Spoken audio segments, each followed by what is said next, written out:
నమస్కారం. మంచి మాటకు స్వాగతం. విఎస్బి ఛానల్స్ ద్వారా ప్రతి వారం మనం చెప్పుకునేటువంటి ఒక మంచి విషయాలను క్రోడీకరించి ఆ విషయాల సమూహారాన్ని ఒక దండగా చేర్చి మనందరి మెడలో మంచిగా వేస్తున్నటువంటి విఎస్బి సురేష్కి, వెనకాల సహకరిస్తున్నటువంటి వాళ్ళ కుటుంబ సభ్యులందరికీ కూడా ప్రత్యేక ధన్యవాదాలు తెలియజేసుకుంటూ,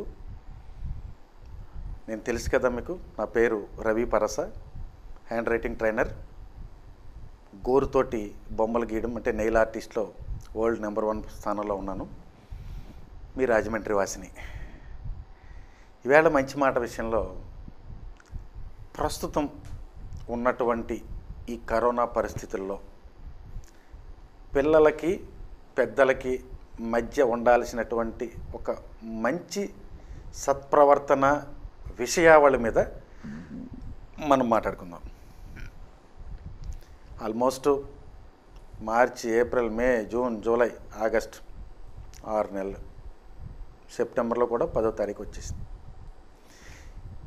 పొద్దున్న స్కూల్కి వెళ్ళి పగలంతా స్కూల్లో ఉండి సాయంత్రం వచ్చి, సాయంత్రం ఒక అరగంట వాళ్ళు రిఫ్రెష్ అయ్యి స్నాక్స్ తినేసి హోంవర్క్ చేసుకుని మళ్ళీ పడుకుని ఉన్న సమయంలో ఒక బిడ్డ 24 గంటల్లో ఆ తల్లి దగ్గర ఆ తండ్రి దగ్గర ఉండేది పొద్దున్న ఒక అరగంట, సాయంత్రం ఒక గంటన్నర. దానికే వీళ్ళు వచ్చి చెప్పేది ఏంటంటే, అబ్బా మా పిల్లోడు తట్టుకోలేకపోతున్నాం, అమ్మో మా పిల్ల అల్లరి గంటన్నరకి. అలాంటి గంటన్నరనే భరించలేని తల్లిదండ్రులు 6.5 నెలలుగా 24 గంటలు భరించాల్సిన పరిస్థితి ఏర్పడింది. ఇది మంచికి వచ్చిందా చెడుకు వచ్చిందా అన్నది ఇక టాపిక్ కాదు. రావడం అయితే వచ్చింది, మన ఒక్కడికే రాలేదు, మన ఇండియాకే రాలేదు, ప్రపంచం అందరికీ వచ్చింది. కానీ మన ఇండియన్ పీపుల్ వీళ్ళందరూ కూడా సహజంగా కూడా తెలివితేటలతోటి మనం ఆరోగ్యరీత్యా మనం స్టామినా ఉంది కాబట్టి ఈవేళ ప్రపంచ స్థానంలో ఎంత ఎలాగొచ్చినా సరే దాన్ని ఉధృతి తట్టుకుని మనం రికవర్ అయ్యేటువంటి పరిస్థితుల్లో మనం చాలా ముందుకెళ్తున్నాం. కేసులు వస్తున్నాయి వెళ్తున్నాయి, కేసులు వస్తున్నాయి వెళ్తున్నాయి, కానీ జనాల యొక్క ప్రవర్తనలో మార్పును కూడా మనం తీసుకురాగలిగాం. ఆ మార్పుతోటి ఇప్పుడు ఇలాంటి మంచి మాట లాంటి ప్రోగ్రాములు చాలామంది వినడంతో ఆరోగ్యం పట్ల ఎంత శ్రద్ధ వహించారో అలాగే వాళ్ళ యొక్క జీవన శైలిలో కూడా చాలా మార్పును మనకైతే ఈ కరోనా వచ్చి తెచ్చిపెట్టింది. కానీ ఈవేళ మంచి మాటల టాపిక్ పిల్లల యొక్క పరిస్థితులు, తల్లిదండ్రుల యొక్క ట్రీట్మెంట్.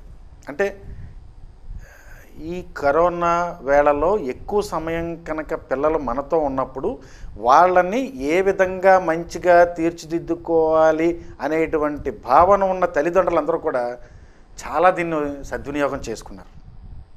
అంటే ప్రాబ్లం రావడం కాదు, ప్రాబ్లంని ఏ విధంగా మన వైపు తిప్పుకోవాలి పాజిటివ్గా అన్న దాని గురించి ఆలోచించినటువంటి గొప్ప గొప్ప పేరెంట్స్ నాతోటి ఇటీవల కాలంలో నేను కౌన్సిలర్గా నేను వాళ్ళతోటి మాట్లాడిన విషయాలు కొన్ని మీతోటి నేను మీ ముందు ఉంచడానికి మంచి మాట ద్వారా మీకు చెప్తాను. చాలామందికి సెలవు వచ్చిందంటే 9 దాకా నిద్ర లేకపోవడం, ఆ మంచం మించి లేవరు, ఎక్కడి నుంచి లేపితే తండ్రి తిడతాడు, లేపకపోతే ఎలాగాని తండ్రి తిట్టుకుంటాడు, తల్లి తిడతాడు. ఇక్కడ ప్రాబ్లం ఏంటంటే పిల్లాడు బాగానే పడుకుంటాడు, మొగుడు పిల్లని దెబ్బలాడుకునే పరిస్థితి. ఇదివరకు స్కూల్ ఉండేది, 9ంటికి బస్సు వస్తుంది లేదా 8ంటికి ఆటో వస్తుంది, దాబా నిద్రలో లేవదేయడం, బస్ స్టాండ్ అలా తయారు చేసేసి ఒక దిష్టి బొమ్మని అలా తయారు చేసుకోవడం, అది ఎలా నిద్రపోతుంటుంది, మొఖాన్ని పౌడర్ రాసేయడం, తయారు చేసేయడం, క్యారేజ్ ఇచ్చేయడం, బుక్స్ ఇచ్చేయడం, తోసేయడం. ఈవేళ పరిస్థితి అలా లేదు. ఈ పిల్లలకి గ్యాప్ ఎప్పుడైతే వచ్చిందో ఒక పక్క అకాడమిక్స్లోంచి కొంచెం రిలాక్స్ అయ్యారు, ఒక పక్క ఈ చుట్టుపక్కల జనాల్ని మనస్ఫూర్తిగా కలవలేని పరిస్థితి, వాళ్ళకి కలవాలని ఉంటుంది.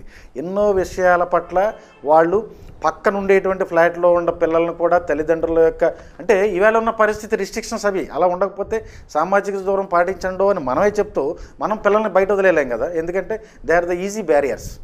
ఏది కావాలంటే మనం అంటే పెద్దవాళ్ళని షేక్ హ్యాండ్ ఇవ్వకూడదు, దండం పెట్టుకోవాలి, దూరంగా ఉంచోవాలి, మాస్క్ పెట్టుకోవాలి, ఇవన్నీ ఉంటాయి. మనం మాస్క్ పెట్టి పిల్లల్ని పంపినా కానీ వాళ్ళు అలా ఉండట్లే.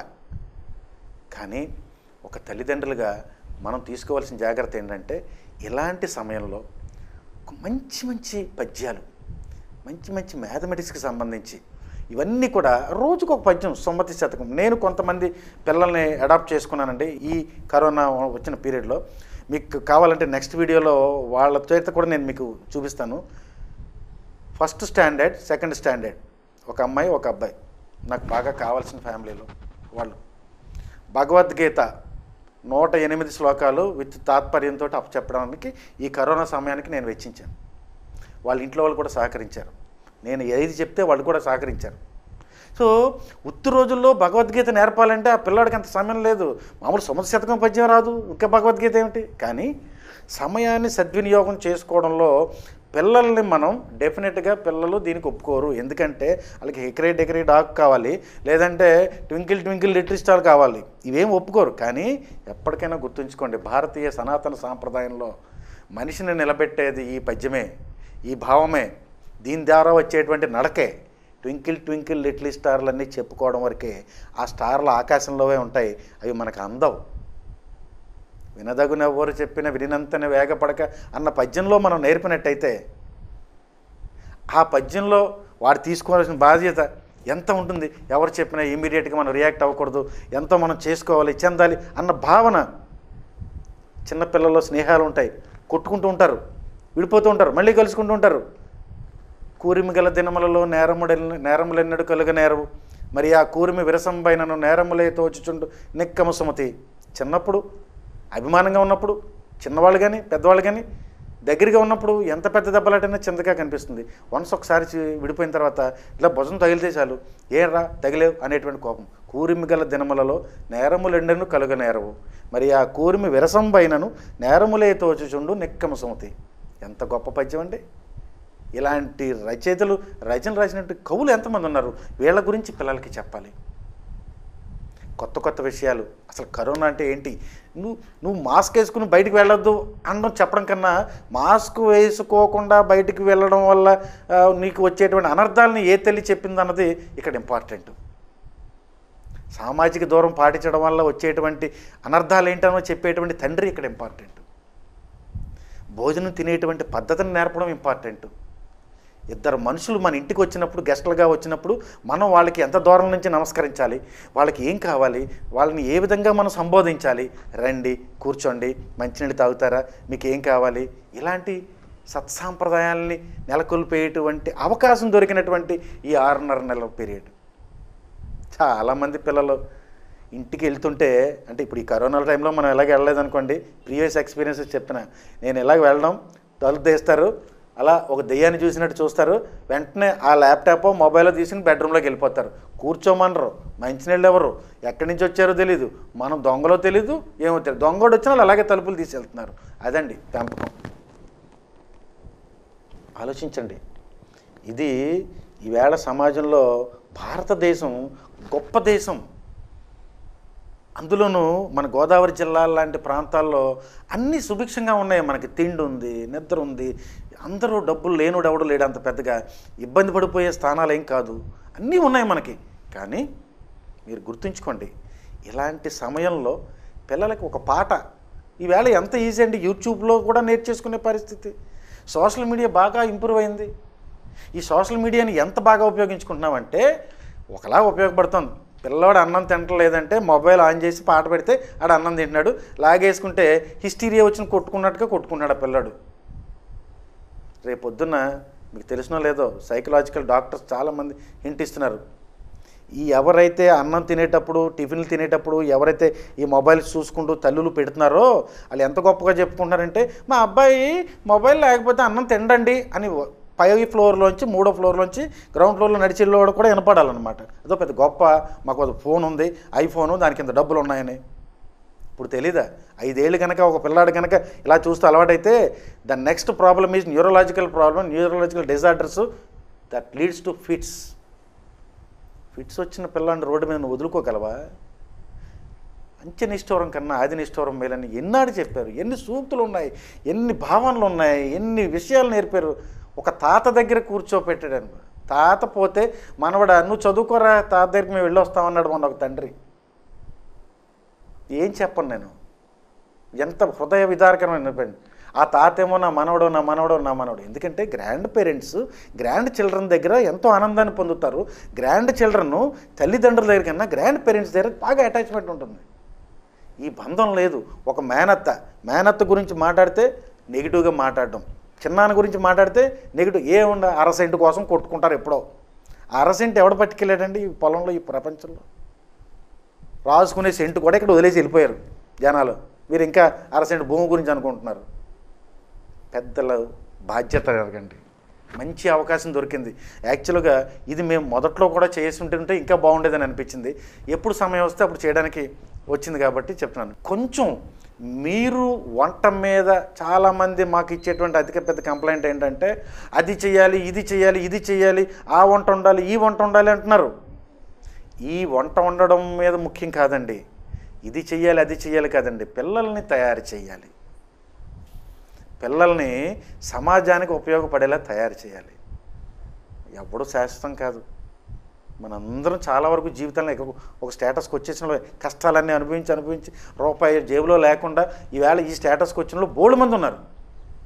వచ్చిన వాళ్ళందరూ కూడా అవతల పక్కల కొంచెం చెప్పండి. చుట్టుపక్కల తిట్టుకున్నారు. డైరెక్ట్గా వస్తాడండి ఆ పిల్లాడు. ఆడిక్కడ కరోనా అని చెప్తున్నా చూడని పిచ్చుకోడు. మొన్న కుర్రాడు గేట్ దూకేసి వచ్చేసాడు. బాగా ఒకప్పుడు పరిచయం. లోపలికి వచ్చి మంచం ఎక్కేసాడు. వాడు కాళ్ళు కడుక్కోలేదు, శానిటైజ్ చేసుకోలేదు. ఏంట్రా అంటే ఏముంది అంకుల్, ఐఎమ్ వెరీ హ్యాపీ, నేను ఎక్కడికి వెళ్ళను కదా అంటాడు. అప్పటికి 4 ఏళ్ళ నుంచి వచ్చానని చెప్పాడు. ఏది కామెడీ, ఏది నిజం? ప్రస్తుత పరిస్థితుల్లో మనందరం కేర్ తీసుకోవాల్సిన ఒకే ఒక ముఖ్యం, ఆ వంట ఎంత బాగా వండాను, ఈ పకోడీ ఎంత బాగా ఉంది, అందులో ఉల్లిపాయ వేసాను లేదా అల్లం వేసాను, ఇవి కాదు ముఖ్యం. అద్భుతమైనటువంటి ఒక పిల్లాన్ని తయారు చేయండి. అద్భుతమైనటువంటి ఒక అమ్మాయిని తయారు చేయండి. ఒక ఝాన్సీ లక్ష్మీబాయిని తయారు చేయండి. అర్థమైందండి? ఎంత గొప్ప మనుషులు ఉన్నారండి. వాళ్ళ జీవిత కథలు వినిపించండి. హ్యాండ్ రైటింగ్ నేర్పించండి. బొమ్మలు వేయించండి. ఆటలు నేర్పించండి. ఇంట్లో ఆటలు ఆడుతున్నారు అంటే మొన్న అన్నాడు గేమ్స్ అసలు ఎన్ని ఆడుతున్నాను అంకుల్ అన్నాడు. ఈ అంకుల్ ఏంటరా చెప్పరా బాబు అంటే వాడు మొబైల్లో గేమ్లు. మన అదృష్టం బాగుండి ఆ పబ్జీ తీసేశారు కాబట్టి మనం బతికాం. ఎంతమంది స్టూడెంట్స్ జీవితాలు నాశనం అయిపోయాయి. మా స్టాఫ్ వాళ్ళ అబ్బాయి ఇంజనీరింగ్ చేసినోడు కూడా పబ్జీకి నాశనం అయిపోయి ఈవేళ ఆడు సైకలాజికల్ డిజార్డర్లో పడి ఉన్నాడు. మన సమయం పడి అద్భుతాలుగా సృష్టించాల్సినటువంటి బాధ్యత తల్లిదండ్రుల మీద ఉంది. ఈ ప్రపంచంలో 2 విషయాలు మీరు బాగా గమనించండి. మనిషికి కుళ్ళు, కల్మషం, ఈర్ష్య, దోషం ఇవన్నీ చాలా ఉంటాయి. ఒక 2 విషయాల్లో మాత్రం మనకి ఎటువంటి కల్మషం రాకుండా ఉండేటువంటి విధానాలు 2 ఉన్నాయి ఈ భూప్రపంచంలో. ఒకటి, తన పిల్లవాడు తనకన్నా ఉన్నత స్థానానికి చెల్లినప్పుడు ఆ తండ్రికి వచ్చేటువంటి ఆనందం ఇంకెక్కడా రాదు. వాడు చేస్తున్న ఉద్యోగం కన్నా వాడి కొడుకు చాలా ఉన్నతమైన స్థానానికి వెళ్ళినప్పుడు ఆ తండ్రికి ఇంకెక్కడ కోపం రాదు, ఎంతో ఆనందం వస్తుంది. అలాగే ఒక గురువుకి తన శిష్యుడు తనకన్నా ఉన్నత స్థానానికి వెళ్తే వచ్చేటువంటి ఆనందం ఇంకెక్కడ రాదు. మిగతా అన్ని చోట్ల చూసుకోండి, అన్ని వాడికి వచ్చిందంటే వీడికి రాలేదు. లాటరీ టికెట్లో వాడికి వచ్చిందనుకోండి నాకు రాలేదు. పోనీ ఆడు ఫ్లాట్ కొనుక్కున్నాడు నాకు రాలేదు. పక్కింటి ఆవిడ బంగారం కొనుక్కుంది నాకు రాలేదు. ఆడు మొన్నే దుద్దులు రవ్వల నెక్లెస్లో అవేవో స్టడ్స్ ఇవన్నీ ఉన్న స్టోన్స్ ఉన్న పెట్టుకుంది నాకు లేదు. రాత్రి తెల్లవాళ్ళు వీడికి నిద్ర లేదు. ఇవన్నీ చిన్ని విషయాలు. ఈ చిన్న విషయాల పట్ల ఏ తల్లి అయితే ఏ తండ్రి అయితే మంచి విషయాలు డబ్బులు ఎలా ఖర్చు పెడుతున్నారంటే కాస్తంత ఈ ఆన్లైన్ ఫుడ్ సప్లై అనేటువంటిది వదిలేరు కరోనా టైంలో. స్టిల్ ఈవేళ జొమాటో వీళ్ళు స్విగ్గీలు వీళ్ళు అందరూ రొట్టె ముక్కలు దాని పేర్లు కూడా మనం అనుకోవడానికి లేదు. పీచి దాని నిండా నోటి నిండా అంటుకుని పిజ్జాలట ఏదో రొట్టె ముక్క హ్యాపీగా వేసుకుని నేను రాత్రి తాటి పండు ఒలుచుకుని గుంజుతోటి మాయించి సరదాగా రొట్టేసి తిన్నాం. హ్యాపీగా ఉంది, ఆనందం ఇప్పటిదాకా కూడా ఉంది. ఆ పిజ్జాలు బర్గర్లు దాంట్లో ఆడు ఏం పెడతాడో తెలియదు. ఇలా తుడుచుకుంటాడు. ఇప్పుడు ఈ మధ్య రోడ్డు మీద బడ్డీ కొట్లు వదిలేశారు. ఎక్కడ చూసినా ఈ పిల్లలే ఆ బళ్ళు నడుపుతున్నారు. భయ్యో ఎక్కడ ప్రాబ్లం వస్తుందంటే తన కొడుకు తనకి ప్రాబ్లం ఏం చేస్తున్నాడో తెలియదు కాబట్టి వాడికి తెలియట్లేదు. ఒక్కసారి తెలుసుకోండి, నీ కొడుకు ఎక్కడికి వెళ్ళాడు, నీ కొడుకు ఏం చేస్తున్నాడు, నీ అమ్మాయి ఎవరితో మాట్లాడుతుంది, ఆ మొబైల్లో ఆన్లైన్ క్లాసుల తర్వాత ఎక్కడెక్కడ సైట్లో చూస్తున్నారు. ఇది మన బాధ్యత. ఎందుకంటే మన బాధ్యత పిల్లాడిని పెంచడం ఒకటే కాదు, ఈ సంఘంలో సమాజంలో ఒక ఉన్నతమైనటువంటి బిడ్డను అందించాల్సినటువంటి గుర్తెరగవలసినటువంటి సమయం అది. ఇంత ఖాళీ ఎప్పుడూ రాదండి. ఈ కరోనా సమయం ఇది బహుశా ఒక నెలలు ఉండొచ్చు, 15 రోజుల తర్వాత కావచ్చు, ఎప్పుడైనా కావచ్చు. ఇక్కడి నుంచైనా కొంతమంది తల్లిదండ్రులు చాలామంది మేల్కొన్నారు. నాకు చాలామంది ఫోన్లు చేశారు, సార్ మీరు చెప్పిన తర్వాత మేము ఇలా చేసాం. మా యూట్యూబ్లో రవి పరస వీడియోలు ఉంటాయి, ఫేస్బుక్లో రవి పరస పోస్టింగ్లు ఉంటాయి, చూసుకుని మేము మీ సలహా మాకు ఉపయోగపడిందండి. ఈ మంచి మాట ద్వారా కొంతమంది పేరెంట్స్ మమ్మల్ని తిట్టుకోకుండా, ఉన్న విషయాలు నిజాయితీగా మాట్లాడినటువంటి భావన మీలో పెట్టుకోకుండా, సమాజానికి నీ ఇంట్లో నీ కొడుకును నువ్వు తయారు చేయడమే కాకుండా సమాజానికి, ఈ సభ్య సమాజంలో ఒక ఉన్నతమైన సంస్కృతి సాంప్రదాయం విలువలతో కూడినటువంటి ఒక గొప్ప వ్యక్తిని, ఒక వివేకానందుడు లాంటి గొప్ప మహామనిషిని అందించాలని ఒక తపన మీలో కలగాలనేటువంటి కోరికతో మీ రవి పరస. ధన్యవాదాలు.